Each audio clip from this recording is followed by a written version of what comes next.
네, 안녕하세요. 성결대 신대원 여러분. 한 주간도 안녕히 지내셨습니까? 네, 오늘은 웨슬리 신학 제2강을 시작하도록 하겠습니다. 오늘은 이제 지난 시간에 존 웨슬리의 어떤 신학적 배경이 되는 영국 국교회의 형성 과정과 신학에 대해서 이제 살펴보았고요. 오늘부터는 본격적으로 존 웨슬리의 생애에 관해서 살펴보도록 하겠습니다.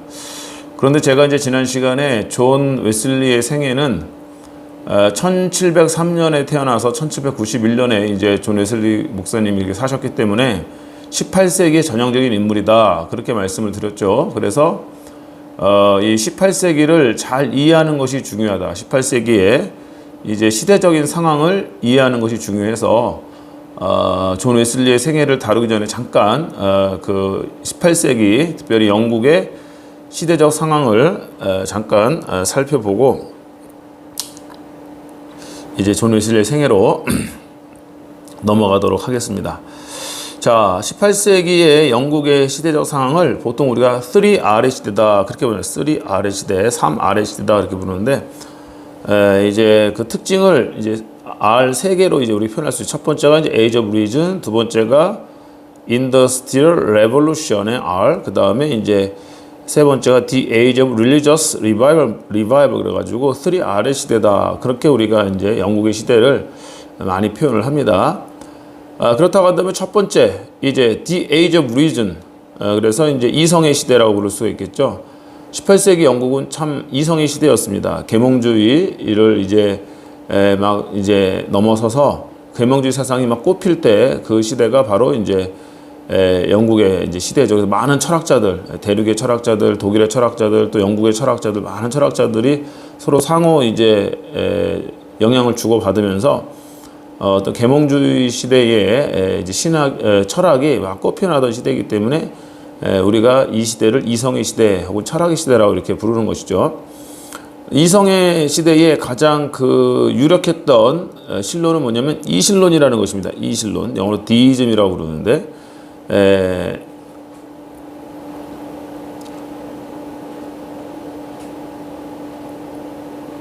이신론, 이렇게 이신론입니다. 이신론. 그래서 이성적으로 하나님을 믿는 그러한 신론이다, 이제 그런 뜻이 되겠죠.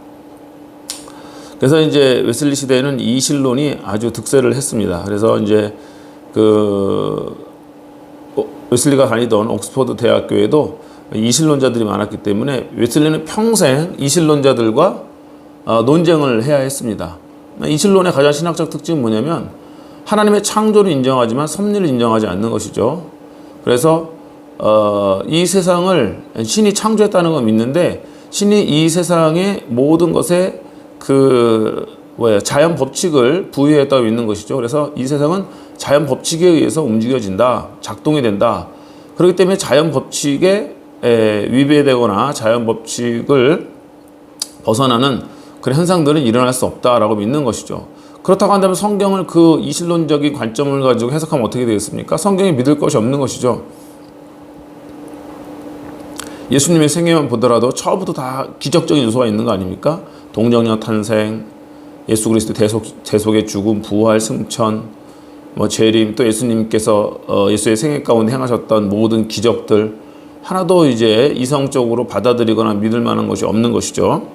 그래서 이제 모든 성경의 기적적인 요소들을 부인하고, 특별히 이제 이신론자들은 원죄 교리도 과학적으로 이걸 입증하거나 증명할 수 있는 것이 아니지 않습니까? 그렇기 때문에 원죄 교리도 부정하고, 그러면은 이제 그리스도의 대속의 교리라든가 이러한 기독교의 교리가 세워질 수가 없는 것이죠. 그렇기 때문에 웨슬리는 이제 이신론자들과 많은 논쟁을 하고, 또 원죄 교리에 대해서도 많이 논쟁을 하고, 그래서 그 원죄 교리를 믿느냐 안 믿느냐에 따라서 이교도냐 기독교냐는 그러한 이제 구별점이 되는 시금석이 되기도 한다, 그렇게 웨슬리가 이야기할 정도였습니다. 그래서 웨슬리는 이렇게 이제 합리주의와 자연주의의 어떤 결과물로서 나타난 이신론에 대해서 굉장히 경계를 많이 하고 이신론자들과 논쟁을 많이 했다라는 것이죠. 그래서 웨슬리 시대에는 굉장히 합리적인 사고가 이제 싹트던 그런 시대입니다. 중세 동안에 눌려있던 인간의 이성이 이제 해방을 맞이하면서 이제 이성의 시대가 막 도래한 것이죠. 그래서 이제 이성으로 이 성경을 이제 판단하고 이제 성경을 이제 해석하고 했던 그러한 시도들에 관해서 웨슬리가 많이 이제 경계를 많이 하는 것이죠. 그러나 웨슬리는 이성 자체를 부정하지 않았습니다. 이성은 하나님의 형상의 한 부분으로서 성경을 잘 이해하는 데는 도움이 되지만, 그러나 우리의 이성도 성경의 권위 아래에 있어야 된다. 이성으로 성경을 판단하는 것이 아니라 우리의 이성이 성경의 판단을 받아야 된다. 웨슬리는 그렇게 이제 생각을 했던 것입니다. 자, 그 다음에 두 번째, The Age of Industrial Revolution. 그래서 두 번째 R이죠. 그러면 산업혁명의 시대다. 그런 뜻입니다. 산업혁명의 시대. 그래서 1775년에 제임스 와트가 증기 엔진을 발명하면서 영국이 이제 농업사회에서 공업사회로 급속도로 시대가 이제 변하게 됩니다. 그래서 산업혁명이 일어난 시대다. 그래서 이제 제1차 산업혁명의 시대로 우리가 보는 거 아닙니까? 그래서 이때가 이제 산업혁명의 시대이기 때문에 산업혁명이 일어나게 되면 산업화가 일어나고, 산업화가 일어나면 뭐가 일어납니까? 도시화가 일어나잖아요. 도시화. 그래서 농촌에서 많은 사람들이 도시로 대거 이동을 하게 되는 것입니다. 그러면서 도시 빈민이 증가를 해요.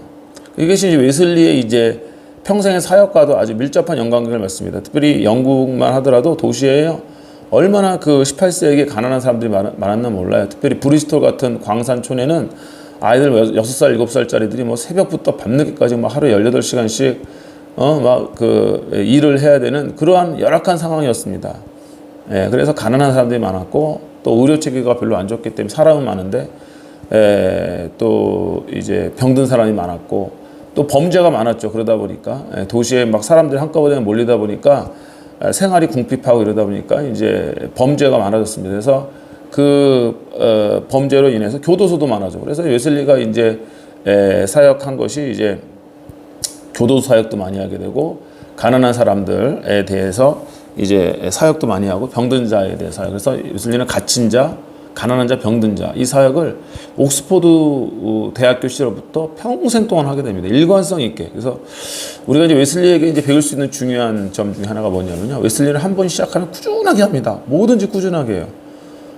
정말 그거 웨슬리 목사님에게 우리가 정말 배워야 될 겁니다. 그래서 뭐 성경 원어 공부도 한 번 시작하면 끝까지 하죠. 그래서 웨슬리가 10 몇 개 국어를 이제 했어요. 그래가지고 엄청나게 많은 언어를 웨슬리가 이제 구사를 했고, 9개 국어인가? 9개 국어를 구사를 했다고 그래요. 9개 국어. 그래서 웨슬리가 9개 국어를 구사했고, 그 다음에 뭐 그것도 이제 10대부터 배운 원어 공부를 까지 해가지고요. 뭐 히브리, 헬라어는 완전히 뭐 엄청나게 잘하는 수준이고, 교수할 정도 수준이고, 뭐 라틴어, 불어, 스페인어, 독일어, 뭐 영어는 원래 영국 사람이니까 하여튼 그런 식으로 해서 러시아어 해가지고 이제 완전 언어를 잘했고, 꾸준히 했고, 뭐 어떤 독서하는 부분도 꾸준히, 평생 성경 읽는 습관, 새벽기도 하는 습관, 그 다음에 이렇게 이제 교도소라든가 병든 자, 가난한 자 방문하는 습관을 옥스퍼드 대학교 때부터 했는데 평생에 걸쳐서 한다는 것이죠. 자, 그래서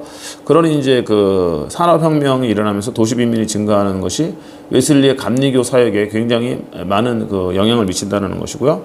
세 번째, The Age of Religious Revival. 그래서 종교적 부흥의 시대입니다. 이신론의 시대였지만 종교적으로는 또 부흥하던 시대였어요. 그래서 18세기에는 특별히 이제 경건주의 운동이 이제 꽃피어납니다. 물론 경건주의 운동은 그 웨슬리의 감리교 운동보다 한 세기 먼저지만, 또 18세기도 여전히 진젠도르프라든가 그 2세대 경건주의자들에 의해서 경건주의 운동이 굉장히 활발하게 일어났던 시대가 바로 18세기입니다.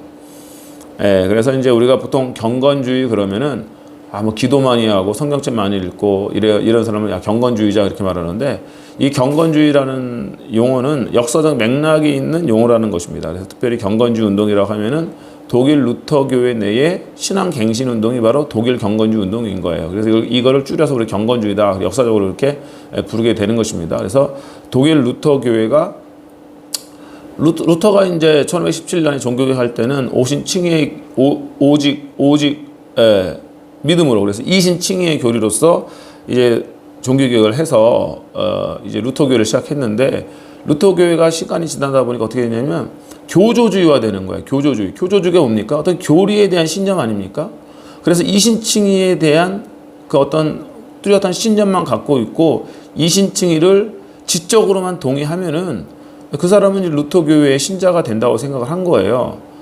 그렇다고 한다면 이렇게 교조주의화되고 교리화된 신앙의 가장 심각한 문제점이 뭐겠습니까? 그건 바로 하나님을 향한 뜨거운 사랑과 열망과 구원의 체험과 헌신과 이런 것이 없다라는 거예요. 순종함과 경건의 훈련과 뭐 주님을 뜨겁게 사랑하는 막 체험과 경험들 이것이 이제 결여가 돼 있는 것이죠. 그래서 진정한 종교는 하나님을 뜨겁게 사랑하는 거다. 하나님과의 만남이다. 인격적인 만남이다 하는 것을 강조했던 그 신앙운동이 바로 독일 경건주의 운동이어서 독일 경건주의 운동은 교조화된 그러한 이제 교리화 너무 극단적으로 교리화된 독일 루터교회의 어떤 영적인 바람을 새바람을 일으키는 영적 갱신 운동이었다라는 것이고요.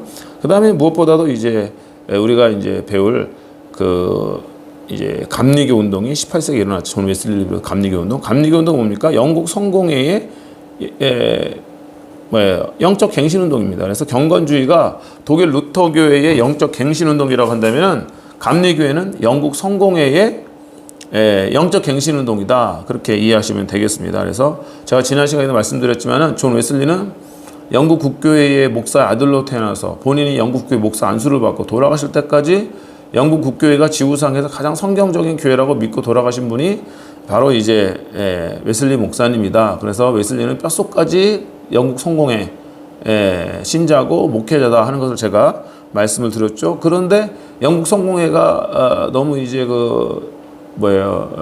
귀족화되고 형식화되고 또 제도화되고 이렇게 되는 것에 대해서 웨슬리가 이제 여기에 또 이제 어떤 생명력을 불어넣기 위한 갱신 운동을 한 것이 바로 감리교 운동입니다. 그래서 이렇게 종교적 부흥, 기독교 영적 부흥이라고 얘기하죠. 릴리저스라는 말은 이제 우리가 보통 종교적이라고 표현하지만 영적 부흥, 경건의 부흥이 일어난 시기가 또 18세기다. 그래서 이렇게 3R 시대로 18세기를 우리가 표현을 하게 됩니다. 그래서 이제 이성의 시대, 산업혁명의 시대, 종교적 부흥의 시대, 이러한 시대적 상황과 그 웨슬리의 감리교 운동 또 웨슬리의 사역, 웨슬리의 삶이 아주 밀접한 연관관계를 맺고 있다는 것을 알 수가 있습니다. 자, 그러면 이제 드디어 본격적으로 웨슬리의 생애에 대해 들어가죠. 웨슬리는 1703년에 태어나서 1791년에 돌아가셨다. 이거 우리가 이제 누구의 생애를 할 때 언제 태어나서 언제 돌아가셨는지 연도를 좀 기억하는 것도 굉장히 중요합니다. 그래야 그 역사적 컨텍스트가 확실해지는 것이거든요. 그래서 여러분이 중간고사 보실 때 존 웨슬리의 생애를 하는데 1703년에 태어나서 1791년에 돌아가셨다는 것을 꼭 언급을 했으면 좋겠습니다. 영국의 에포스에서 출생했어요. 에포스는 런던에서 한 200km 정도 떨어졌나요? 그래서 이제 동북쪽으로 올라가다 보면 나오는 아주 시골 조용하고 편한 시골 마을입니다. 제가 조금 있다가 이제 에포스 보여드릴 거예요. 제가 이제 2018년도에 영국에 이제 웨슬리 투어를 다녀왔거든요. 그래서 이제 에포스에도 가봤는데 그곳에서 웨슬리의 생가라든가 그 웨슬리 활동하던 곳들을 제가 이제 조금 있다가 사진으로 보여드리도록 하겠습니다. 그래서 이 에포스에서 출생을 하는데 왜 에포스에서 출생하게 되냐? 아버지가 그 에포스의 교구 목사님이셨어요. 그래서 그곳에서 태어납니다. 그래서 아버지의 이름은 사무엘 웨슬리, 어머니의 이름은 수산나 웨슬리. 아버지도 아주 그 당시 유명한 신학자셨습니다. 그래서 이제 사무엘 웨슬리가 쓴 욥기 연구도 굉장히 유명한 이제 책이고요. 그다음에 이제 어머니가 유명하죠, 존 웨슬리. 그래서 위대한 이 기독교 역사에 있어서 위대한 어머니 중에 한 분으로 꼽히는 분이 바로 수산나 웨슬리 아닙니까? 그래서 어거스틴의 어머니, 모니카, 존 웨슬리 어머니 수산나. 그래서 위대한 정말 그 기독교 인물 뒤에는 위대한 어머니들이 있었다. 이제 그러한 말이 과언이 아닐 정도로 존 웨슬리에게는 어머니 수산나 웨슬리의 영향이 엄청나게 컸다는 것을 알 수가 있어요. 그래서 웨슬리가 평생에 이제 그 나중에 킹스우드 스쿨이라는 학교도 세우고 여러 가지 하는데 다 어렸을 때 어머니에게 배웠던 것 거의 그대로 적용하는 겁니다. 그리고 어린 시절에 어머니께 배웠던 규칙적인 생활, 그 옥스퍼드 대학교 가서 그대로 실천하거든요. 그게 이제 결국은 그 메소디스트, 규칙적인 생활하는 사람들, 메소드가 방법, 규칙 그런 뜻 아닙니까? 그래서 이 규칙적인 생활하는 사람들, 방법적으로 생활하는 사람들, 이게 별명이 붙은 건데, 그게 사실은 웨슬리가 어머니에게서부터 배운 거예요. 또 이제 그 어머니는 그 전에 청교도들부터 영향을 받았겠죠. 어찌됐든 간에 수산나 웨슬리의 영향을 많이 받았다. 어머니의 영성을 많이 받고, 영성 영향을 많이 받고, 이제 평생의 어머니와 또 그 서신을 주고받으면서 대학교 때나 고민이 있거나 그러면 어머니가 신앙적인 멘토였어요. 웨슬리에게 좋은. 그래서 아주 중요한 결정을 해야 될 때마다 어머니에게 편지를 보내서 이제 함께 의논하고 기도 부탁을 하고 그랬던 이제 일이 있습니다. 자, 그래서 수산나 웨슬리는 영국 청교도의 대부 사무엘 안웨슬리 박사의 25번째 딸 중 막내로 태어납니다. 예. 어마어마하죠. 25번째 딸 중 막내입니다. 근데 이제 어쨌든 그래요. 그래서 25 막내고, 그래 그 당시에는 자녀를 굉장히 많이 낳습니다. 그러니까 피임이라는 것 자체를 하질 않았고, 또 이제 그 당시에는 그 의료 시스템이라든가 위생이 그렇게 이제 좋지 않았기 때문에 생존율이 많지 않아요. 거의 절반이 많이 생존하는 겁니다. 그렇기 때문에 많이 낳죠. 많이 낳아야 그 중에 절반 반타작이라도 하니까. 그래서 사실은 웨슬리도 19명의 자녀 중 15번째 아이예요. 그래서 사무엘 웨슬리와 수산나 웨슬리 사이에 19명의 자녀를 낳습니다. 어마어마하죠. 그 중에 15번째 아들이 바로 웨슬리다. 근데 이제 제가 조금 전에 말씀드렸던 것처럼 그 당시에는 어린 시절에 사망률이 높았어요. 그래서 19명의 자녀 중에서 10명만이 성인이 될 때까지 생존을 합니다. 10명인데 그 중에 이제 자매가 7명, 형제가 3명이에요. 3명. 그래서 그 형제 중에 제일 큰 형이 사무엘 웨슬리 주니어, 그다음에 둘째가 존 웨슬리, 셋째가 이제 찰스 웨슬리가 되는 것입니다. 찰스 웨슬리는 뭐로 유명하죠? 찰스 웨슬리는 찬송시 쓴 사람으로 유명하죠. 그래서 여러분들 우리가 지금 부르고 있는 찬송가에도 찰스 웨슬리가 작사한 곡이 굉장히 많습니다. 찰스 웨슬리는 살아생 전에 몇천 편의 그 찬송시를 쓰고, 그 중에 많은 곡들이 이제 곡이 붙여져 가지고 현재 우리가 지금 부르고 있는 곡에도 찰스 웨슬리가 작사한 곡이 많이 있죠. 그리고 평생 동안 웨슬리하고 함께 이제 신학적 동지가 되는 사람이 바로 찰스 웨슬리입니다. 이제 그 사무엘 웨슬리하고는 이제 형하고는 좀 나이 차이가 많이 나기 때문에 가끔 가다 서신 교환하는 거 외에는 이제 그렇게 큰 교류가 없었는데, 막내, 그러니까 둘째와 셋째 존과 찰스는 평생의 신앙적 동지였다. 어떻게 보면은 그 메소디즘의 감리회의 진짜 오리지널 창시자는 존 웨슬리가 아니라 찰스 웨슬리다 라고 이제 찰스 웨슬리 학자들이 주장할 정도입니다. 왜냐하면 그 존 웨슬리보다 먼저 이제 그 신성의 홀리 클럽을 시작한 사람이 바로 찰스 웨슬리거든요. 그래서 이제 옥스퍼드 대학교 내 이제 존 웨슬리가 먼저 형이니까 먼저 들어가고 3년 뒤인가 그 찰스가 들어갑니다. 그리고 이제 웨슬리는 아버지를 도우러 에포스에 이제 와서 이제 아버지 목회를 돕고 있거든요. 그때 찰스가 옥스퍼드에서 그 경건한 그리스도인들 친구들을 모아가지고 성경 읽기 모임을 한 거예요. 기도하고 성경 읽고. 그게 이제 홀리 클럽인데, 웨슬리가 나중에 거기에 조인하면서 웨슬리가 이제 대표를 맡게 된 거죠. 그러면서 그 홀리 클럽을 확장시켜서 메소디스트로 확장을 시키는 것입니다. 그래서 이제 우리가 감리교의 창시자 그러면 우리가 보통 존 웨슬리라고 생각하는데, 이 메소디스트의 모판이 되는 홀리 클럽, 옥스퍼드 대학교 홀리 클럽, 여기서부터 시작되었다고 관이 아니거든요. 이 홀리 클럽을 사실은 존 웨슬리보다 먼저 시작한 사람이 찰스 웨슬리예요. 그래서 이 찰스 웨슬리가 진정한 감리교의 창시자다, 이렇게 이제 주장하는 분도 있는 것이죠. 그만큼 존 웨슬리와 찰스 웨슬리는 평생의 어떤 영적 동지로서의 그런 삶을 살았다 하는 것을 우리가 알 수가 있습니다. 자, 그래서 제가 남자 형제 사무엘 웨슬리 주니어, 보통 그 서양에서는 장남이 태어나면 아버지의 이름에다가 주니어를 붙여가지고 아들의 이름을, 장남의 이름을 짓는 경우가 많아요. 주니어가 붙으면 아, 얘가 장남이구나. 그 아버지의 이제 혈통을 잇는다 할까요? 장남의 계열을 잇는 그 장손이라고 볼 수가 있는 거고, 그 다음에 존 웨슬리, 찰스 웨슬리 삼형제가 있습니다.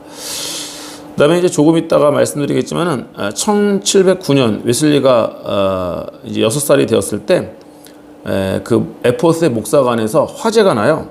그래서 그 화재가 아주 유명한 사건입니다. 그래서 거의 간신히 구조받거든요.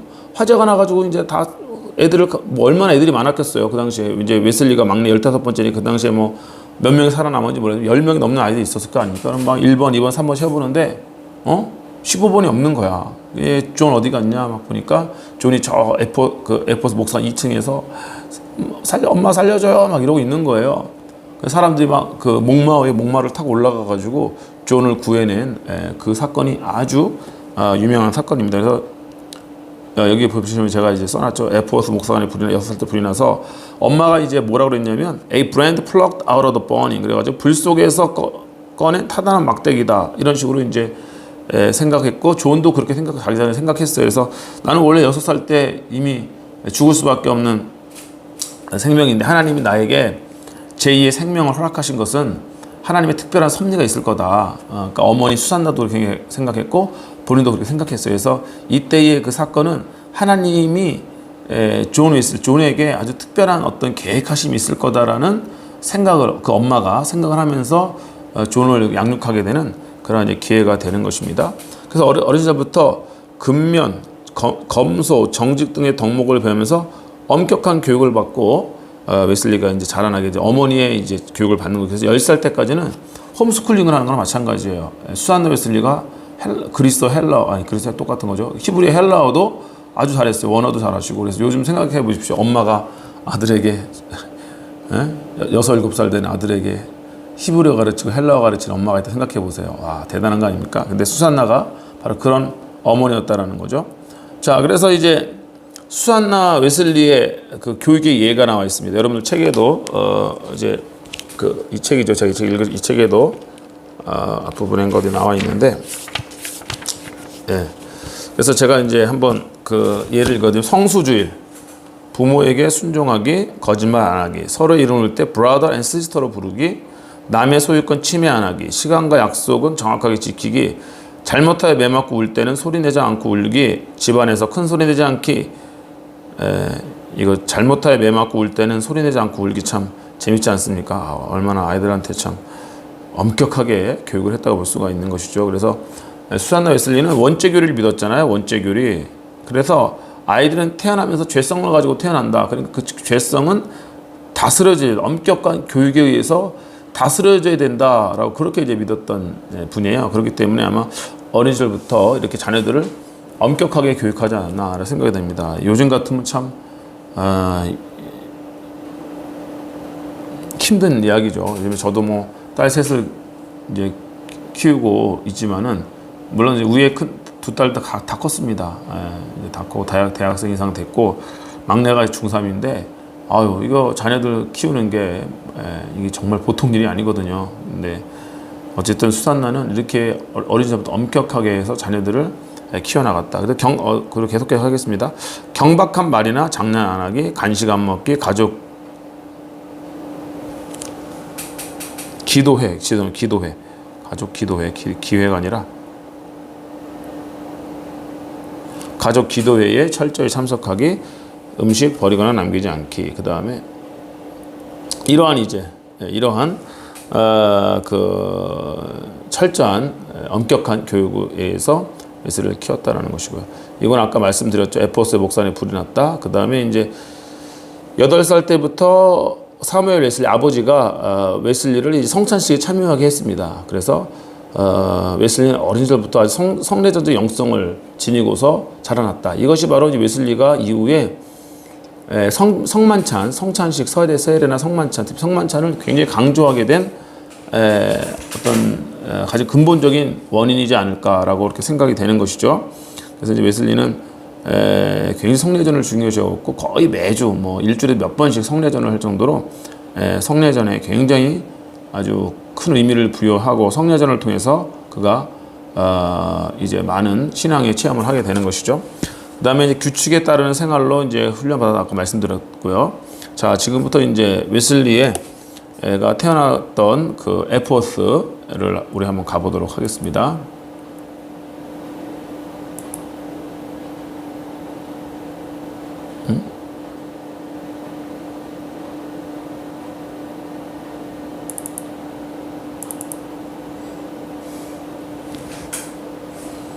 어떻게 된 거지?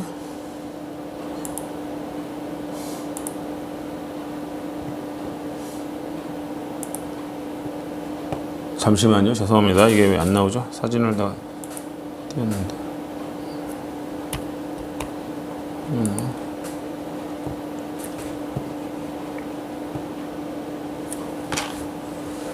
잠시만요. 죄송합니다.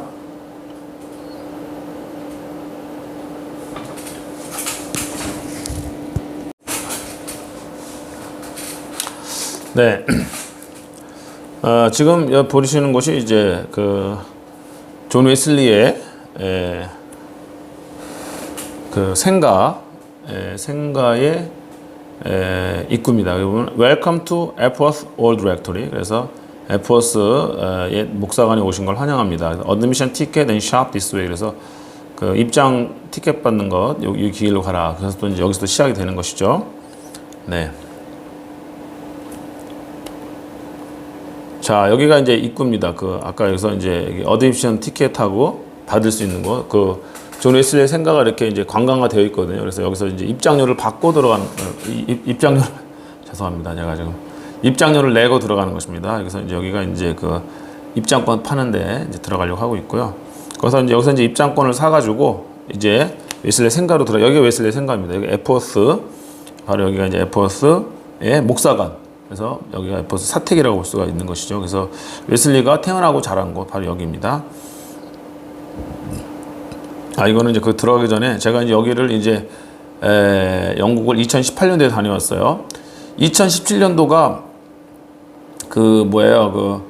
종교개혁 500주년 아니었습니까? 그래서 많은 목회자들이나 신학자들이 2017년도에 독일과 영국 종교개혁 현장을 이제 가보는 게 이제 아주 큰 로망이었는데, 저 같은 경우는 2017년도에는 이제 가기가 어려웠고, 그래서 2018년도에 다녀왔는데, 그때 이제 우리 교단의 신수동교회 임시영 목사님하고 계동교회 윤성철 목사님하고 저하고 또 충신교회 이충동 목사님 4명이서 이제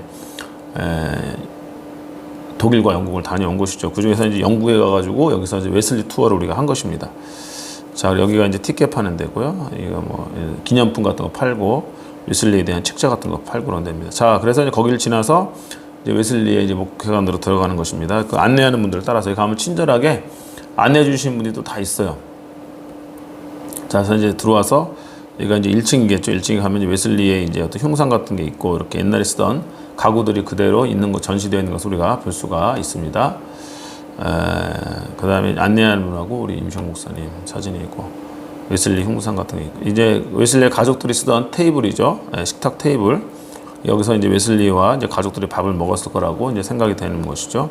그리고 이제 벽면에 보면은 여기에 이제 아버지 여기 계신 분이 이분이 이제 이거 보이나요 모르겠네. 이분이 사무엘 웨슬리, 이분이 수산나 웨슬리 이렇게 이제 초상화가 걸려 있습니다.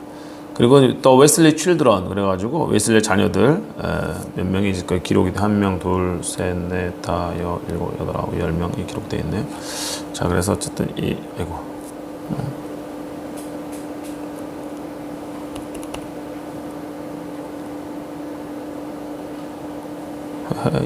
죄송합니다.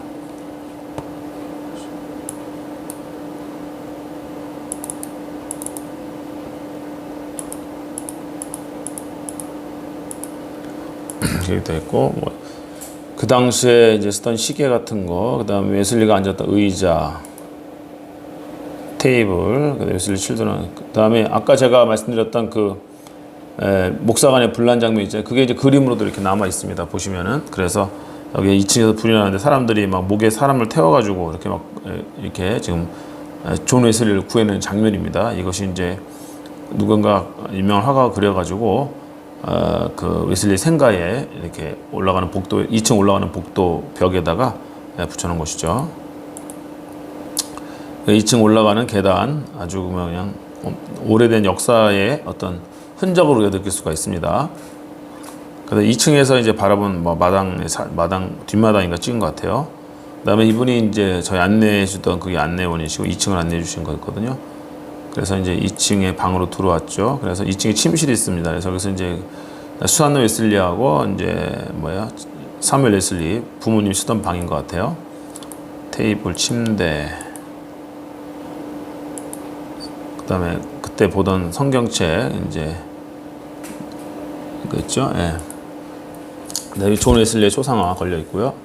그다음에 이제 아기 되려면 아이 요람입니다. 요람 여기가 요람. 예, 그래서 요람이 이제 엄마 침대 밑에 있는데 웨슬리도 아마 아기 때 여기서 이제 컸겠죠. 그리고 이제 여기는 2층에 있는 거실 같은데 웨슬리가 이제 공부하던 곳이라고 생각이 됩니다. 그래서 웨슬리의 이렇게 인형이 만들어져 있어요. 예, 그래서 저도 이제 같이 사진을 찍었습니다. 이게 웨슬리의 모습. 안내해 주던 분하고 저하고 사진을 이렇게 찍은 것입니다. 그때. 예. 그리고 이거는 이제 웨슬리가 메소디스트 사람들과 이제 회의하고 그런 것들을 이제 그런 그림 그려가지고 벽에 걸어놓은 거고요. 이 사진이 아주 유명한 그림이죠. 이 그림이 웨슬리의 이제 데스베드라고 그러는데 돌아가실 때 장면. 그래서 웨슬리가 이제 맨 마지막에 이제 돌아가실 때 Best of all, God is with us. Best of all, God is with us. 가장 좋은 것은 하나님이 우리와 함께 하시는 것이다라는 그 말씀을 남기시고 이제 돌아가셨잖아요. 그때 이제 데스베드의 그 모습을 이제 그림으로 그려놓은 것입니다. 여기 있네요. The best of all, God is with us. 그래서 가장 좋은 것은 하나님이 우리와 함께 하시는 페넌트가 이렇게 걸려 있고요. 2층에서 본 어떤 방입니다. 다락방이에요. 다락방에 올라가 봤네요. 그다음에 그 당시 쓰던 이제 주전자라고 하면 좀 그렇고 도자기로 만든 그런 이제 파트죠. 부엌입니다. 부엌의 주방. 이렇게 옛날에 이렇게 이제 화덕 같은 것도 있고 여기서 이렇게 음식을 만들어서 이렇게 먹은 것이죠. 좀 더 가까이 찍었고요. 자, 그 앞에서 제가 기념 촬영한 것입니다. 웨슬리의 생가 목사관 앞에서 이제 기념 촬영한 것이고요. 여기 길 건너서 한번 찍어본 것입니다. 제가 직접 찍은 것입니다. 여기가 이제 목사관이었다라는 것이죠. 그래서 실제로 가보니까 너무 감동스럽습니다. 저는 왜냐하면 저 같은 경우는 그 웨슬리 전공자지만은 영국에서 공부한 것이 아니라 제가 미국 두루 대학에서 공부했거든요. 그러다 보니까 저는 웨슬리를 책으로만 공부한 거예요. 웨슬리는 영국 사람이지 않습니까? 그러니까 제대로 웨슬리 공부하려면 웨슬리가 태어나고 또 자란 에퍼스라든가 또 옥스퍼드, 런던 또 이렇게 여러 군데 웨슬리가 사역했던 것을 돌아보면서 현장에서 공부를 했더라면 더 생생하게 웨슬리를 공부했을 텐데 책으로만 또 교리 위주로 신학 위주로만 공부하다 보니까 이렇게 이제 제가 영국에 가볼 기회가 없어서 내가 웨슬리 전공인데 이 영국을 한번 가봐야 되는데 그런 생각이 늘 있었는데 이제 2018년도에 이제 하나님께서 기회를 주셔가지고 다녀오게 된 것입니다. 자, 그 다음에 이제 이거 목사관 뒤쪽에 있는 웨슬리의 동상 이게 딱 걸려 있고요. 그 앞에서 제가 사진 하나 찍은 것이고요. 이렇게 해놓고 사진 찍은 것입니다. 자, 여기는 이제 에퍼스의 이제 다운타운이랄까요? 시내 약간의 그래도 그나마 번화가 뭐라 할 수 있는 그 마을 한복판에 있는 어떤 이제 계단 같은 게 있는데 여기서 웨슬리가 이제 설교를 한 거예요. 그래서 여기 올라가가지고 설교를 했습니다. 그래서 여기서 쭉 이제 좀 확대를 좀 시켜보면은 존 웨슬리 preached these steps on many occasions. 여러 경우에 웨슬리가 이제 여기 설교하던 곳이다. 이제 그런 뜻입니다. 그래서 웨슬리가 여기서 이제 설교한 것을 이제 우리가 볼 수가 있죠. 여기서 웨슬리가 이제 그 고향에 가가지고 고향 시장 한복판에서 이런 계단에 올라가가지고 웨슬리가 설교를 했다는 것이죠. 자, 여기도 아주 유명한 데입니다. The Red Lion이라고 해가지고 일종의 우리나라 하면 이제 모텔 같은 것이죠. 근데 이제 우리나라는 좀 모텔이 좀 약간 이미지가 그렇게 좋지 않은데 영국에선 이 모텔이 정말 사람들이 정말 잠만 자는 곳이죠. 잠 자는 곳인데 더 레드 라이언이라고 해가지고 붉은 사자 이렇게 해야 되는데 여기가 이제 웨슬리가 이제 나중에 13살 10살 이후에는 사실 이제 고향을 떠나는 거랑 마찬가지거든요. 그래서 이제 그 런던에 중학교는 런던으로 가고 중고등학교는 그다음 대학교는 17살에 옥스퍼드로 가면서 이 에퍼스는 떠나는 거랑 마찬가지인데 이후에 계속해서 이제 다시 올 기회가 있어요. 왜냐면 아버지가 여기 목회를 하셨기 때문에 이런저런 이유로 여기에 오게 되면은 이 레드 라이온에 이제 웨슬리가 묵었다는 거예요. 그래가지고 여기도 아주 관광화가 되어 있습니다. 가면은 딱 가면 이제 웨슬리의 이제 그림들 쭉 있고 이 그림 무슨 그림이 아래 그림은 웨슬리가 어떤 가난한 사람들을 이렇게 먹이고 입히는 그런 사진 그림이 그려져 있는 것이죠. 그리고 위에 그림은 웨슬리가 이제 그 눈이 오나 비가 오나 정말 어려운 환경을 뚫고 다니면서 복음을 전했던 그 사진이 그 그림이 또 있는 것입니다. 그리고 바로 여기가 웨슬리가 묵었던 방이다 그랬는데 글자 하나가 떨어져 나갔어요. WSLE가 좀 떨어져 나갔네. Y도 좀 많이 파손되어 있고 자 그런 상태죠.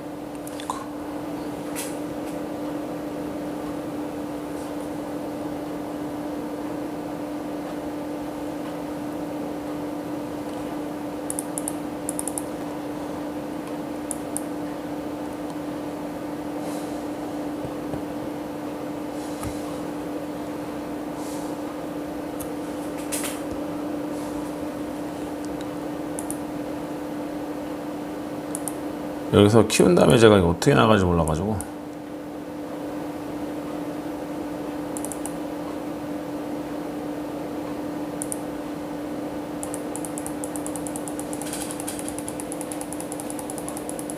자 그래서 여기가 이제 웨슬리가 묵었던 침대입니다. 저도 한번 여기 누워보기도 했어요. 예. 웨슬리가 이제 잠을 잤다고 생각되는 레드 라이온의 이제 숙소. 그래서 여기 보니까 John Wesley first stayed at Red Lion in 1742. 그래 1742년에 웨슬리가 이제 이 레드 라이언 이 호텔에 묵었다 이렇게 이제 여기 써져 있습니다. 그래서 웨슬리가 나중에 성인이 되어서 왔을 때 이제 초창기에는 이제 부모님이 제일 잤겠죠. 그러나 여기 나중에는 이제 여기서 잤다라는 것이고요. 그 다음에 이제 세인트 앤드루스 에포스 처치인데 여기는 뭐냐면은 아버지가 목회하던 교회예요. 그리고 웨슬리도 여기에서 이제 한동안 아버지를 도와서 부목사로 목회를 했었고 그런 것이죠. 영국 국교회죠. 자 들어가는 길입니다. 아주 아름답죠. 여기입니다. 여기서 이제 여기 왼쪽에 보면 이제 여기 풀 깎는 분이 계시고 이게 굉장히 오래된 교회. 우리나라는 100년만 돼도 뭐 어마어마하게 오래된 교회 아닙니까? 그런데 영국에서는 뭐 100년, 200년은 아예 명함도 못 냅니다. 수백 년 된 막 교회들이 막 있기 때문에 뭐 100년, 200년 갖고는 명함도 못 내밀어요. 여기도 몇백 년 된 교회겠죠. 네. 그래 여기는 이제 그 사무엘 웨슬리 무덤이 여기 있습니다. 그래서 사무엘 웨슬리가 여기서 목회하시다가 이 무덤에 묻힌 거예요. 자, 이게 바로 사무엘 웨슬리 무덤입니다. 아버지 웨슬리 무덤. 근데 이제 웨슬리가 나중에 메소디스트 운동을 할 때 그 교회 예배당 내에서 설교한 설교권을 박탈을 당해요. 그래서 에포스에 왔을 때도 이 예배당 안에서 설교를 못 하는 거예요. 그래서 어디 설교했냐? 아버지의 무덤을 밟고 올라가서 웨슬리가 설교했다는 일화는 아주 유명한 일화이죠. 그래서 그만큼 웨슬리가 이 복음 전도에 대한 열정이 강했다는 것을 볼 수가 있습니다. 제가 그 앞에 사진 한 장 찍은 것이고요. 네.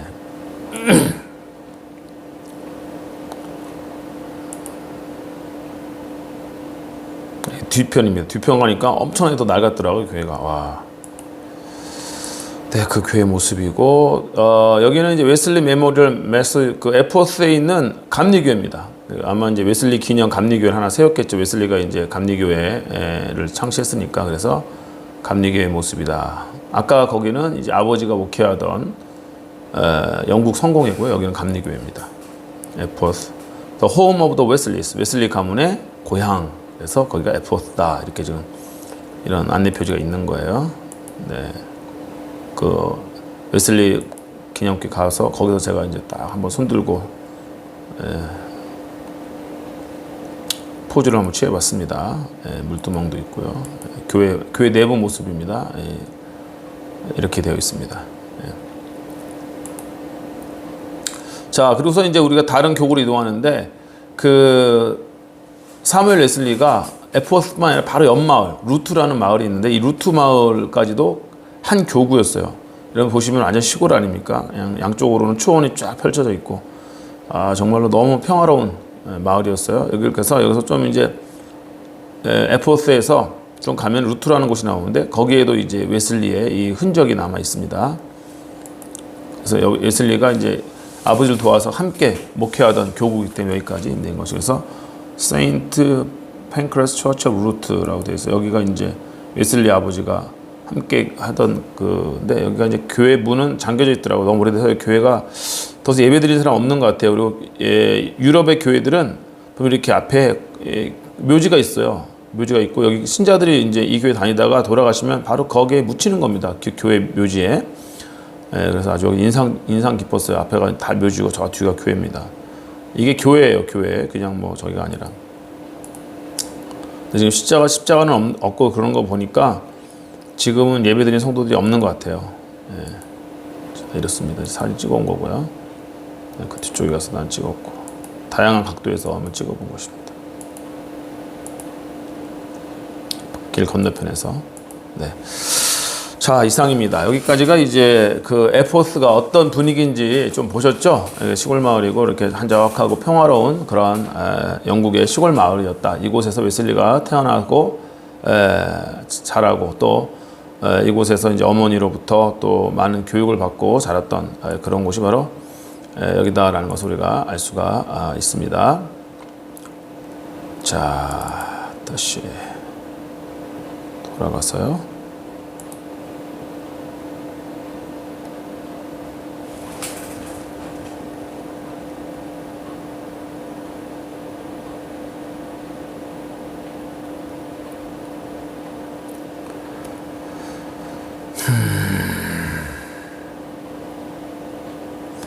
자, 여기까지 한 거죠. 존 웨슬리 생가 사진으로 보기. 우리가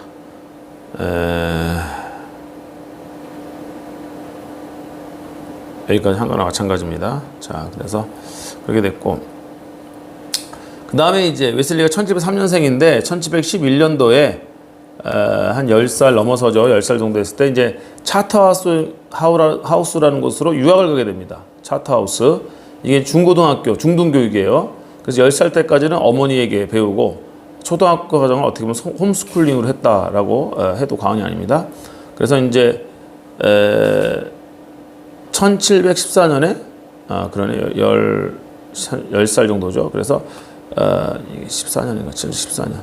그래서 차터하우스에 이제 입학을 하게 됩니다. 스쿨. 그리고 이 차터하우스는 카투시안 수도에 의해서 설립이 된 명문 사립학교고 지금도 있는 학교입니다. 그래서 여기서는 굉장히 수도에 세웠기 때문에 엄격한 신앙교육을 합니다. 그래서 일반 과목도 가르치지만 성경, 기독교 고전, 교리, 신학, 라틴어, 히브리, 헬라어 이런 걸 가르치는 학교예요. 그래서 여기서부터 웨슬리는 아주 탄탄하게 어머니에게부터 배운 교육에 이어서 이 차터하우스에서도 중등교육을 아주 잘 받고 신앙교육을 잘 받으면서 성경 원어 공부도 이때부터 탄탄하게 다지면서 성경 원어에는 거의 박사가 될 정도로 웨슬리가 탁월한 실력을 이제 보이게 되는 것이 어린 시절부터 했기 때문에. 그래서 이제 어학은 어린 시절부터 하는 게 참 좋아요. 그래서 여러분들도 이제 결혼해서 또 결혼하신 분도 있겠지만은 아기를 낳으면은 어린 시절부터 이렇게 어학을 시키고 그러면 좋을 것 같습니다. 자, 그래서 이제 웨슬리가 그렇게 차터하우스에서 공부를 잘해서 이 차터하우스에서 옥스퍼드 대학교에 장학생으로 이제 몇 명을 보낼 수 있었는데 그 중에 한 명이 웨슬리였어요. 그러니까 웨슬리가 굉장히 중고등학교 시절에 공부를 잘했다는 것을 알 수가 있죠. 똑똑한 학생이었습니다. 그래서 아버지가 아들이 이제 옥스퍼드 들어간 것에 대해서 얼마나 자부심을 느꼈나 몰라요. 그 다음에 이제 옥스퍼드 대학교 같은 경우는 33개인가요? 34개 같은 30개가 넘는 그 대학의 연합들이 바로 옥스퍼드 대학교입니다. 옥스퍼드 유니버시티라는 것에서 이제 우리가 한국의 대학 시스템은 그 미국 대학교 시스템을 따라한 거잖아요. 그래서 교문이 딱 있고 교문이 있고 교문 안에 이렇게 딱 이제 한 학교가 이렇게 있지 않습니까? 그러나 영국은 뭐 따로 교문이라는 게 없어요. 유럽은 가면 그냥 마을 자체가 다 그냥 대학교예요. 그냥 다 건물이 다 기업. 그러니까 어쨌든 영국 같은 경우 이렇게 이제 칼리지가 모여서 유니버시티가 된 거예요. 그래서 각 칼리지가 다 독립적입니다.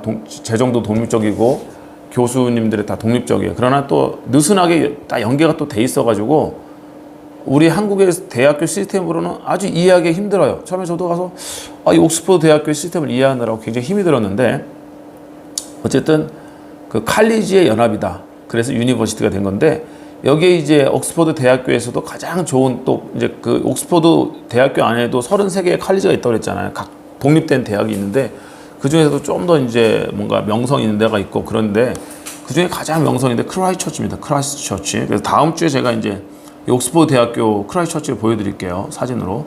하루에 사진 두 군데나 보면 여러분이 너무 힘들 것 같아서 오늘은 이제 에포스만 보여드리고 다음 주에 이제 옥스포드를 보여드릴 텐데 그 크라이스처치가 이제 여러분들 그 해리파터에 보면 해리파터에서 보면은 그 이제 그 위저드 그 뭐야 저기 학생들이 거기서 이제 그 식사하는 식당이 있잖아요. 거기가 바로 크라이스처치에서 찍은 거예요. 옥스포드에서. 그래서 웨슬리 같은 그 크라이스처치 옥스포드에서도 제일 좋은 단과대학에 들어가는 것입니다. 그래서 이제 옥스포드 대학교에서 들어가서 공부를 하는데 그때 아주 유명한 한 가지 이제 일화가 있어요.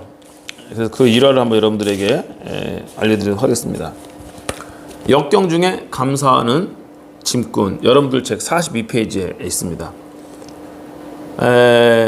이제 대학에도 공부를 하는데 웨슬리가 이제 그 대학교의 캠퍼스에서 아주 그 더러운 옷을 입고 냄새 나고 남루한 짐꾼을 하나 만나는 거예요. 이 짐꾼과의 대화가 웨슬리의 생애에 굉장히 큰 영향을 이제 나중에 미치게 됩니다. 이후에도 계속해서. 그래서 짐꾼을 만나가지고 아니 이렇게 옷을 빨지도 않고 이렇게 더럽게 입고 다니느냐? 당신은 그러니까 코트가 너무 더러우니까 집에 가서 새로운 코트로 좀 갈아입어라. 이게 말한 거예요. 그러니까 그 짐꾼이 나의 코트는 이 세상에서 이것 하나밖에 없습니다. 그러나 나는 이 코트를 주신 하나님께 감사합니다. 라고 대답했다라는 거예요. 그럼 존 웨슬리가 그러면 집에 가서 쉬시고 저녁이나 드세요. 그렇게 말했는데 이 짐꾼이 오늘 저녁에 나는 먹을 것이 아무것도 없습니다. 그리고 물만 좀 있습니다. 그런데 나는 마실 물을 주신 하나님께 감사합니다. 이렇게 대답했다는 것입니다. 그리고 또 웨슬리가 벌써 늦은 저녁인데 문 닫기 전에 방에 들어가서 편히 자고 그 다음에 하나님께 감사하던지 하세요. 그렇게 말했다는 거예요. 그러니까 이 사람은 또 나는 집에 들어가 잠을 자지 못해도 하나님께 감사할 수 있습니다. 이 사람 집도 없었던 겁니다. 왜냐하면 나는 깔고 잘 수 있는 판판한 돌이 있거든요. 그래서 웨슬리가 그 짐꾼에게 다음과 같이 또 말하였다고 합니다. 당신은 입을 것이 없어도 감사하고 먹을 것이 없어도 감사하고 누워서 잘 침대가 없어도 감사하다고 하니 그 밖에 또 뭐 감사할 것이 있습니까? 그 가난한 식구는 이렇게 대답했다고 합니다. 예, 나는 나에게 생명을 주시고 이렇게 아름다운 세상에서 살게 해주신 하나님께 늘 감사하지요. 그리고 하나님을 사랑하는 마음과 섬기는 열심을 주셔서 또 감사합니다. 그래서 이 짐꾼은 정말로 가난한 사람이었는데 아무것도 없고 자기가 입을 수 있는 코트도 딱 하나밖에 없어서 갈아입을 수도 없고 먹을 음식이 없어서 물밖에 마실 수가 없고 잠잘 곳이 없어서 길에서 돌판을 깔고 자야 되고 그래도 늘 감사하는 이 사람, 생명 주신 하나님께 감사하는 사람, 아름다운 세상에서 살게 해주신 하나님께 감사하고 또 하나님을 사랑하는 마음과 섬기는 열심을 주셔서 감사하다고 이렇게 말하는 것이죠. 그래서 웨슬리가 이 짐꾼의 말에 아주 큰 감동을 받고 평생의 마음속에 새겼다고 합니다. 그래서 아마도 웨슬리가 평생 검소한 삶을 살아가면서도 늘 감사하면서 거룩한 삶을 살아갔던 데 영향을 미치지 않았나라고 생각이 들 정도입니다. 자, 그 다음에 이제 웨슬리가 나중에 이제 홀리클럽에서 활동하게 된다고 그랬죠. 그래서 이제 홀리클럽이라고 부르고 거룩한 클럽이다. 가드 클럽 바이블 모스. 이 모스라는 것은 무슨 뜻입니까? 이게 모스라는 거는 성경 벌레라는 뜻이잖아요. 성경 벌레. 그만큼 이들이 모여서 성경을 열심히 읽었다는 거예요. 그리고 메소디스트. 이 별명이 나중에 굳어져서 정말로 감리회가 된 거, 메소디스트가 된 것이죠. 이거는 아까도 말씀드렸지만 방법론자들이다. 그런 뜻이에요. 규칙주의자들 맨날 규칙 지켜가지고 새벽 4시에 일어나서 뭐 성경 읽고 기도하고 뭐하고 성찬회식하고 몇 시부터 뭐 공부하고 몇 시부터 몇 시까지는 또 가난한 사람들 방문해서 그들을 돕고 교도소 가고 뭐 이런 식으로 규칙을 세서 하는 거예요. 요즘 같은 시대에 저렇게 규칙 지키면서 하는 놈들 막 그러면서 이게 이제 어떻게 보면 조롱 섞인 그러한 별명이었는데 이 별명이 나중에 굳어져가지고 뭐가 됐다고요? 메소디스트 정식 명칭이 되었다는 것입니다. 여기에 초창기 멤버가 이제 찰스 웨슬리, 윌리엄 모건, 로버트 커크햄, 존 클레이턴, 조지 위필드, 벤자민 이런 분들이 다 유명하신 분들이에요.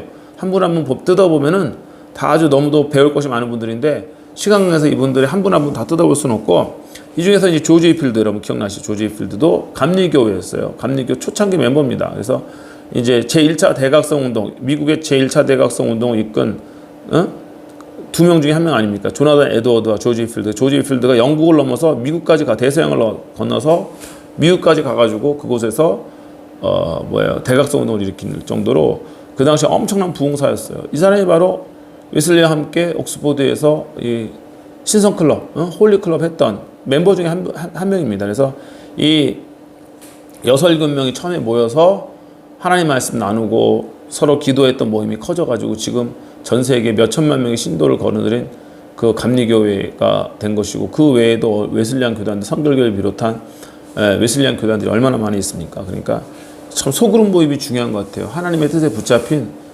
소수가 나중에 정말로 큰 일을 하는 것 같습니다. 그래서 제가 여러분들에게도 도전하는 거는 이 성결대 신대원에서 공부하는 분들 그냥 같이 공부하는 그냥 이렇게 클래스메이트다라고만 생각하지 마시고, 그분들이 여러분의 인생에 좋은 동역자가 될 수가 있습니다. 그래서 이 MDB 시기에 평생을 함께 할 수 있는 동역자를 하나님 허락해 주세요. 그것도 여러분들에게 좋은 기도 제목이 되었으면 좋겠어요. 그래서 우리 성결대 신대원에서 같이 공부했던 학우들이 함께 하나님 말씀 나누고 함께 뜨겁게 기도하면서 하나님 나라를 함께 세워가는 귀한 동역자들이 되시기를 바라는 것이죠.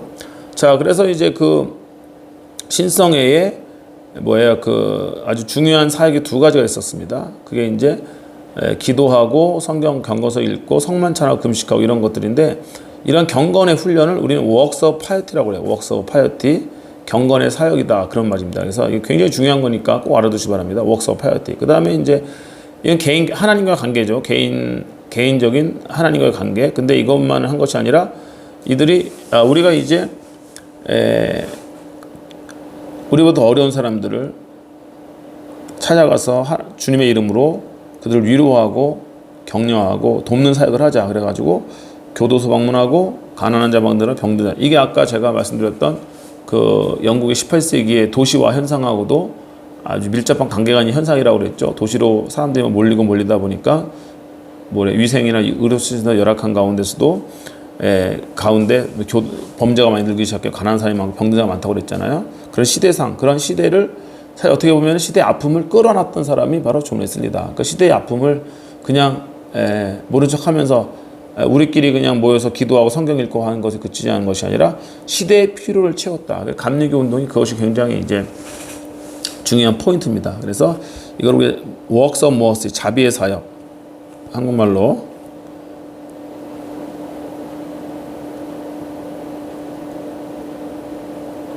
이거를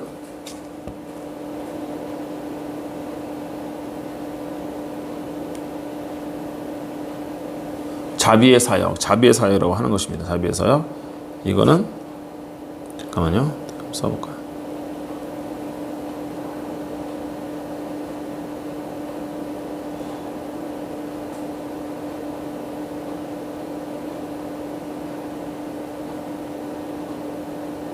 경건의 사역이라고 하는 것입니다. 그래서 경건의 사역과 자비의 사역이 그 메소디스트를 떠받치고 있는 두 가지 기둥과 같은 그러한 사역이었습니다. 그래서 이 신성클럽에서 했던 이 경건의 사역과 자비의 사역을 웨슬리가 또 아주 일관성 있게 밀고 나가요. 자, 아까 웨슬리의 그 성품의 특징이 뭐라고 했죠? 한 번 시작한 선한 일을 끝까지 한다고 그랬잖아요. 이것도 마찬가지입니다. 그래서 옥스포드에서 시작한 홀리클럽의 이 경건의 사역과 자비의 사역을 그 나중에 감리교 운동을 일으키면 죽을 때까지 사역을 하는 거예요. 그래서 개인적으로는 기도하며 성경 읽으면서 이 경건의 훈련을 하고, 또 이것이 이제 그 개인적인 영역에만 머무르는 것이 아니라 이 사랑의 실천으로 나타나는 것이죠. 그래서 이제 어떻게 보면 이제 이 경건의 사역은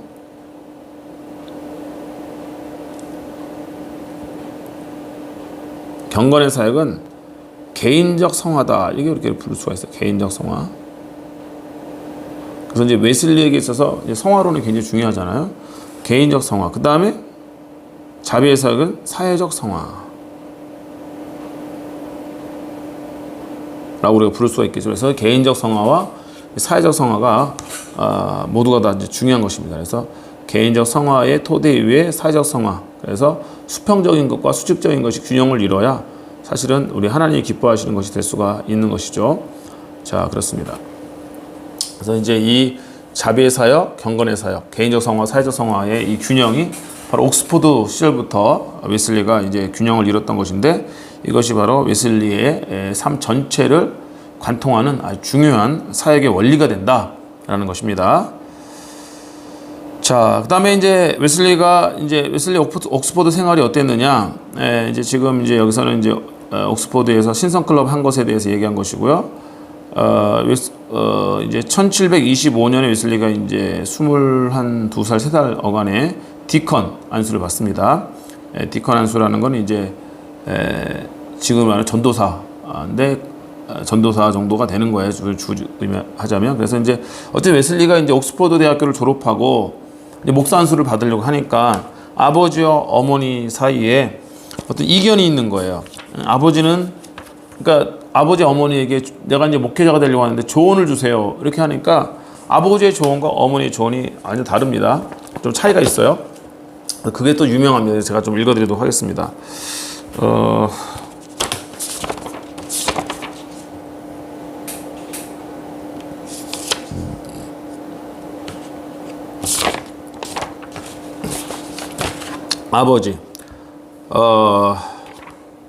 아버지는 일단 히브리 헬라어라든가 이런 지식적인 면을 굉장히 강조해요. 보니까 성직에 들어가는 가장 중요한 동기는 엘리의 아들들처럼 빵이나 고기를 먹기 위함이 아니라 하나님의 영광과 인류를 구하는 일이어야 한다.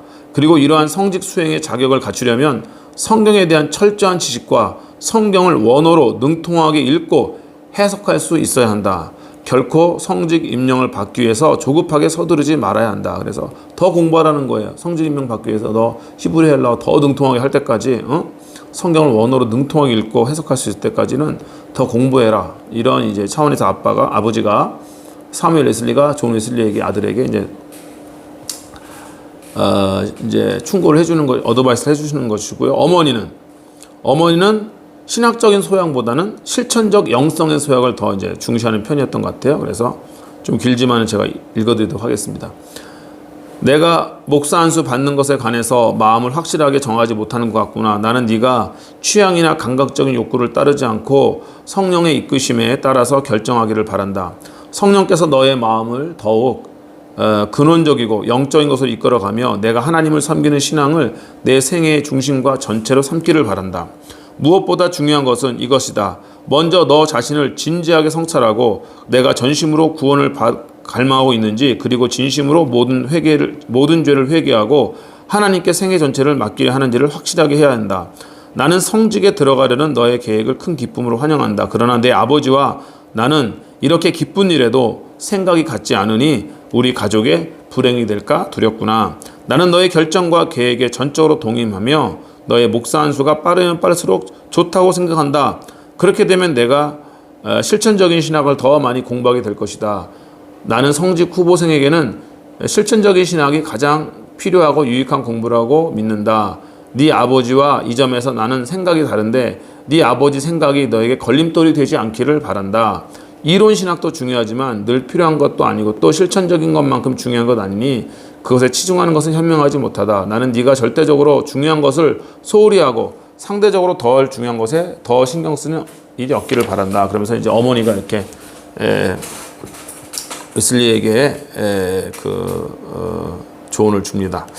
네, 그리고 이제 웨슬리가 그 옥스포드 대학교에서 가장 중요한 것 중에 하나가 뭐냐면 웨슬리의 생애를 관통하고 있는 아주 중요한 책 3권을 만났다는 거예요. 중요한 책 3권이, 원래 4권인데 이제 제가 사람이 3사람이기 때문에 3권이라고 하도록 하겠습니다. 자, 첫 번째 제레미 테일러.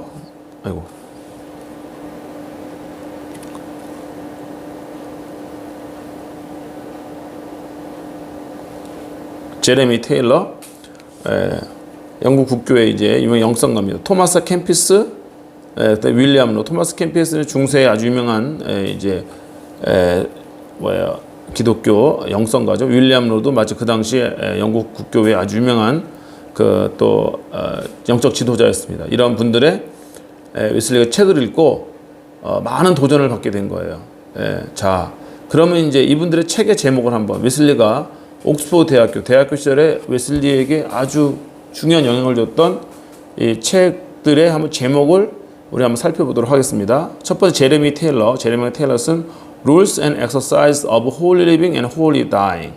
자, 해석하면 거룩한 삶과 거룩한 죽음에 대한 규칙과 연습들, 그렇게 되는 것입니다. 자, 여러분들 지금 제목을 한번 유심히 살펴보세요. 거룩한 삶과 거룩한 죽음에 대한 규칙과 연습들이라는 책을 읽고 웨슬리가 은혜 받아요. 도전받습니다. 그 다음에 토마스 캠프스의 The Imitation of Christ, 그리스도를 본받아, 이 책을 읽고 또 웨슬리가 많은 것을 이제 느끼게 되고, 이건 아직까지도 기독교 고전으로 베스트셀러고 여러분들이 한번 읽어보시면 굉장히 좋을 책입니다. 그 다음에 윌리엄 로의 크리스찬 퍼펙션, 그래서 그리스도인의 완전, 그 다음에 A Serious Call to a Devout and Holy Life, 그래서 경건하고 거룩한 삶에 대한 진지한 부르심, 그런 뜻입니다. 자, 그래서 어쨌든 이러한 책들을 읽게 되는데 여러분들 한번 여기서 공통점을 한번 여러분들이 한번 찾아보세요. 이 책의 공통점, 이것은 바로 거룩이라는 거룩. 보세요. Holy Living, Holy Dying, 거룩하게 살고 죽는 것에 대한 규칙에서 거룩한 삶에 대한 도전이죠. 그리스도를 본받아, 결국 그리스도를 본받는 게 무엇입니까? 거룩한 삶 아닙니까? 거룩한 삶에 대한 도전. 크리스천 퍼펙션, 그리스도의 완전, 거룩의 다른 이름이에요. 그래서 이 그리스도의 완전 전통이라는 게 있어요. 크리스천 퍼펙셔니스트. 그래서 이 퍼펙셔니스트들이 이제 강조했던 것이 바로 뭐예요? 거룩한 삶이죠.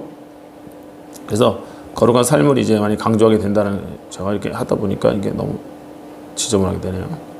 자, 그래서 이제 거룩한 삶, 그리스도 완전도 바로 이 거룩한 삶에 대한 내용이고요. 이것도 A Serious Call to Devout and Holy Life, 거룩한 삶에 대한 진지한 부르심. 하나님이 우리를 거룩한 삶으로 진지하게 부르셨다. 그래서 웨슬리가 옥스퍼드 때 읽었던 책들이 다 거룩한 삶에 관한 책이에요. 사실 웨슬리는 옥스퍼드에 가가지고 옥스퍼드의 그 자유로운 분위기, 대학교 분위기를 좀 처음에는 좀 즐기려고 했어요. 1, 2학년 때는. 물론 그래서 그렇다고 막 술 먹고 막 그러면서 막 이렇게 막 쾌락을 추구하는 건 아니지만은, 이게 전심으로 하나님을 사랑하고 막 하나님께만 온 마음과 뜻과 열정을 기울이는 그런 삶은 아니었다라는 거예요. 근데 바로 이런 책을 영적 독서를 하고 난 뒤에 웨슬리가 회심하게 됩니다. 내가 하나님 앞에 거룩한 삶을 살아야겠다. 그래서 어떤 분은 이거를 옥스퍼드 컨버전,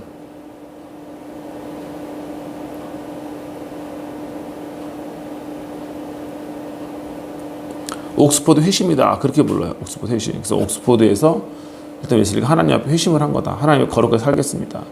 이게 이제 나중에 올더스교 회심과 이제 비교해서는 그렇게 이제 뭐 복음적이거나 종교개혁적 회심은 아니었다 치더라도 거룩한 삶에 대한 회심이었다는 게 중요하고요. 그 다음에 이제 그 웨슬리가 이제 올더스케이 그 사건 이후로 거룩한 삶과 또 믿음과의 관계가 바르게 정립이 되지만은, 어쨌든 그렇더라도 웨슬리가 거룩한 삶을 포기한 건 아니거든요. 거룩한 삶에 대한 그 마음은 끝까지 가지고 가는 것인데, 그게 바로 옥스퍼드 때 결심한 거. 옥스퍼드 결심한 것이 이제 끝까지 가는 것입니다.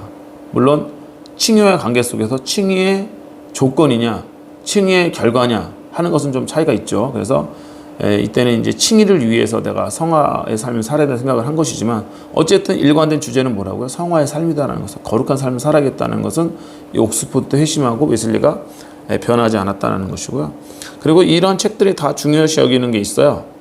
주제가 한 가지 주제가 있고, 또 웨슬리가 평생 강조했던 주제가 하나가 있는데, 그게 뭐냐면 purity of intention, 의도의 순수성입니다. 결국 거룩이라는 거는 마음과 뜻과 생각을 순수하게 하나님 사랑하는 의도, 나의 동기가, 모든 동기에서 의도라는 건 어떻게 동기라고 해석해야 돼요. 동기의 순수, 의도의 순수, 동기가 순수한 것, 이것이 바로 성화하고 성결이다라고 웨슬리가 이제 생각을 했던 것입니다. 그래서 웨슬리는 이렇게 옥스퍼드 때 경건서적을 읽고 결단했던 그러한 마음들이 끝까지 웨슬리가 잃어버리지 않고 나아갔던 것을 우리가 볼 수가 있습니다. 자, 그래서 이제 오늘은 이제 옥스퍼드까지 살펴봤고요. 다음 주에 이제 그 옥스퍼드에 대한 좀 사진을 보고, 옥스퍼드 끝나고 웨슬리가 이제 조지아로 선교를 갑니다. 굉장히 중요해요. 그래서 그것은 이제 Second Rise of Methodism, 감리교회 제2의 부흥의 이제 제2의 그 뭐라 그럴까, 그 발단이 되는 시기다, 이렇게 이제 웨슬리가 평가할 정도로 조지아 선교가 갔던 건 중요하고, 또 조지아에서 이제 선교를 마치고 여러 가지 사건들이 있어요. 거기서. 그리고 돌아와가지고 이제 런던을 이제 기점으로 해가지고 그래서 사역하는 것이 제 3단계 감리교의 발흥입니다. 그래서 제 1단계는 옥스포드, 2단계는 조지아, 3단계가 바로 런던이에요. 그래서 오늘은 1단계 옥스포드까지 마친 것입니다. 그래서 이제 다음 주에 이제 조지아 선교가는 장면 이제 그 시기를 해서 조지아에서 과연 어떤 일이 있었고 웨슬리의 신학이 어떠한 변화가 그것에서 일어나는가, 그리고 이제 런던에 돌아와서 어떻게 되는가를 다음 주부터 또 우리 한번 살펴보도록 하겠습니다. 네, 오늘까지 이렇게 또 지금까지 강의 들어서 감사합니다. 오늘 여기까지 하고 마치도록 하겠습니다. 감사합니다.